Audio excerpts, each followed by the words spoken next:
बाबा तुलसीदास की कहानी बता रहे हैं। बांदा जिला के राजापुर गांव में उनके पिताजी का घर था। पंडित आत्माराम दुबे, उनकी माता का नाम तुलसी था। तो आत्माराम के शादी के कई साल बीत गए, कोई संतान नहीं थी। तो बहुत उत्सुकता थी। बहुत कई 5-6 साल बाद तब उनके सुनाया कि उनकी पत्नी गर्भवती हैं। बाबा तुलसीदास पेट में आए थे। तो वो लोग बड़े इंतजार कर रहे, बड़ी उत्सुकता से। भैया बीते 9वां महीना लगा, कोनो रंग में बीता 9वां लगा। रोज आत्माराम पूजा पाठ और ध्यान लगाए रहे, कब खुशखबरी मिले, कब खुशखबरी मिले। एक दाई लिया के घर रख दिए देखभाल के लिए। लेकिन वो बच्चा का जन्म ही न हो। 9 महीना बीत गया, 10 महीना बीत गया, 11 महीना बीत गया। उनकी चिंता बढ़ती जाए। आत्माराम दुबे गए। 12वां महीना बीतने लगा। वो सब पंडितों से पूछे, भैया कहा है, बच्चा का जन्म ही नहीं हो रहा, बाहर ही नहीं आ रहा है। तो एक दिन वह बाई का कुछ नाम था, मुझे दिमाग में नहीं आ रहा। बाई बाहर आती है और कहती है, बधाई हो, लड़के का जन्म हुआ है, आपके घर में बेटा हुआ है। आत्माराम तो खुश होते हैं और अपनी पत्नी का हाल चाल पूछते हैं। क्यों इतना दिन बीतते से वो का स्वास्थ्य खराब रहने लगा था। तो उनके अपनी पत्नी की चिंता थी कि जाओ उन्हें देख आओ, तुलसी को, उनकी तबीयत कैसी है। तो कहती, बाबूजी बच्चा तो ठीक ठाक है। अब पैदा होते ही राम कहा उसने, मुंह से राम, और दांत भी है उसको। लेकिन अम्मा की तबीयत नहीं ठीक है। तो कहा कोई बात नहीं, जा तुम उनका देखभाल करो। दाई भीतर जाती है, फिर निकल के आती है, बाबूजी तू तो खत्म हो गए, तुलसीदास की माँ मर गई।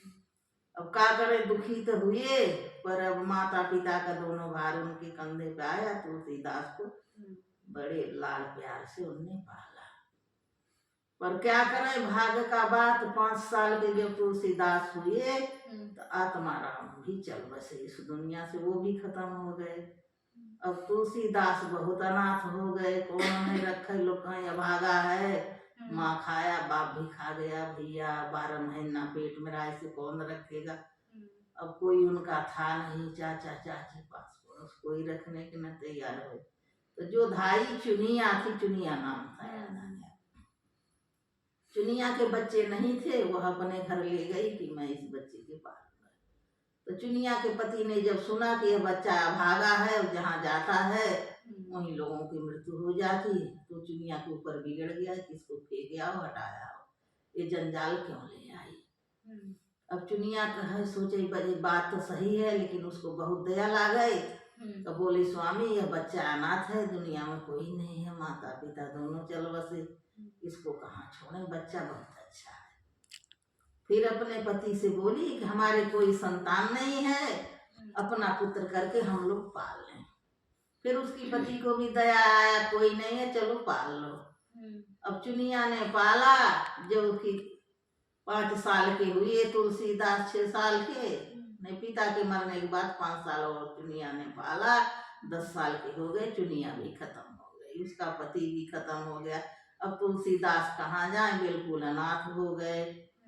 अब कहाँ रोटी की चिंता में भटकते फिरे, दिन भर ढूंढे, रोते गाते, कहीं यहाँ खड़ा वहाँ खड़ा हुए, किससे मांगे। सांझ हुई, जिसकी डोरे दरवाजा खटखटाए कि भूख लगी अम्मा रोटी दो, सब भगवान हट हट, सबको खा गया, चुनिया तक को खा गया, कौन रोटी देगा। सबके मन में ये भ्रम बैठ गया कि जो इनके मदद करेगा वो भी मर जाएगा, कोई रोटी न दे। पर क्या करे, एक दिन तय किए कि कहीं भीख नहीं मांगूंगा, जाके ऐसे कहीं बैठे जलाशय के। फिर भी पेट की आग कहाँ बुझे, दिन भर तो बीत जाए, रात की न रहा जाए, किसी न किसी के दरवाजा ठोके, पर कोई दे न रोटी। ऐसे ऐसे गुजरते लगा, 2-3 महीना ऐसे बीता। तो एक दिन वो काशी चले गए। तो गंगा के किनारे लेटे थे, गुरु नरहरियानंद वहाँ नहाने आए थे। उन्हें देखा कि बालक कौन है, तो लोग बताए कि बड़ा भागा बालक है, माता पिता उसको चट कर गया। जो धाई पालती थी वह भी चली, इसका कोई नहीं है। तब वो नरहरियानंद अपने घर ले आए, उनने पाला पोसा, देखे बच्चा बहुत अच्छा है, उनने राम नाम का उच्चारण उसे सिखाया, राम राम रटने लगे। और तुलसीदास के राम नाम बहुत प्रिय था और उनके भक्त ही थे, तो उस पर बहुत ध्यान धर के वो 4-5 दिन में 5 अध्याय तैयार कर लिए तुलसीदास। तो कहे बेटा तुम भूखे नहीं मरोगे, जहाँ ही वेद पाठ करोगे खाने भर के पा जाओगे। साल भर में तुलसीदास के बहुत तैयार कर दिया, चारों वेदों का ज्ञान धरा दिया। और कहे अब हमारे यहाँ का काम पूरा हुआ। नरहरियानंद उन्हें एक काशी के दूसरे ब्राह्मण के यहाँ समर्पित किए कि आगे की विद्या तुम इस बच्चे के देना। तब उनने देखा, पूछा, सब तुलसीदास बताए। तो 1 साल तक वो गुरु ने शिक्षा दीक्षा दी और पूरा उन्हें हो गया। पूरा रामायण रट डाले और रामायण लिखना शुरू कर दिए। तब उनने भी कहा कि बेटा अब जाओ, तुम्हारा सब विद्या पूरी हुई, अब चाहे जहाँ खाओ कमाओ रहो, सब तुम्हें हो गया है। और घर घर में प्रचार करो, यह रामायण घर घर में पहुँचे तुम्हारी लिखी हुई। तब तुलसीदास अपने घर लौट आते हैं गांव में और वहाँ कथा वार्ता करने लगते हैं। उस पास के गांव के थोड़ी दूर में एक दीनबंधु पाठक थे, उनकी एक कन्या थी, उसका नाम रत्ना था और वह बड़ी विद्वान थी। तो लोगों ने बताया कि एक वो पंडित आया है, उसका नाम राम भोला है और तुलसीदास सब लोग कह दिए विद्या के कारण सब तरह से तो योग्य है, लेकिन उसके माता पिता नहीं है, घर में कोई नहीं है, गरीब है। तब वह दीनबंधु पाठक ने पता वता किए, वो ले आए, अपनी बेटी से ब्याह कर दिए। तो तुलसीदास का घर बस गया, अपने गांव में रहने लगे, अपनी पत्नी से बहुत प्रेम करने लगे और कथा वार्ता करें और अपने पत्नी को छोड़े न कि कभी वो मनुष्य पाए नहीं थे, लोग धुतकारता था, तो अपनी पत्नी को बहुत प्रेम करते थे, नैहर न जाने दें। एक दिन वो कथा बाँचने कहीं दूर दराज गए थे 3 दिन के लिए, और उसी बीच में उनकी गांव की एक सब्जी बेचने वाली आई और बताई तुम्हारी माँ बीमार है, बहन गांव वाले बड़े दुखी रहते हैं और अच्छा बंधन आने वाला है, परसों है, एक काम करो तो हमारे संग चली चलो। तो कहीं कैसे जाए, अभी हमारे पति घर में नहीं है, बिना पूछे कैसे जाए। तो बोली अभी 3 दिन बाद आएंगे, तुम राखी बांध के लौट आना। अब उसके सिखाने पढ़ाने पर उसके साथ चल दी, चलने लगी। एक लेटर लिख के धर दी कि स्वामी मैं मायके जा रही हूँ और 3 दिन बाद आऊंगी, मेरी माँ बीमार है। अब वो गई, मायके पहुँचती हैं, तुलसी 3 दिन के बाद आते हैं, रत्ना पूरे घर ढूंढ डालते हैं, रत्ना कहीं है नहीं। तब जब हाय कहाँ है, हाय कहाँ लौटने लगते, तो पास की में वो लेटर देखते हैं, उठाते हैं तो पढ़ते हैं कि मायके नहीं। अब वो तुलसीदास नहीं देखे कि रात है कि दिन है, का है, चल दिए ढूंढते। और सावन भादों की रात, पानी कड़कता बरस रहा था, बादल गरज रहा था। जमुना के तीर पहुंच गए और एक मुर्दा जा रहा था, सोचे कि ये मुझे सहारा मिल रहा, रस्सी है, मुर्दे की पकड़ के गंगा पार हो गए।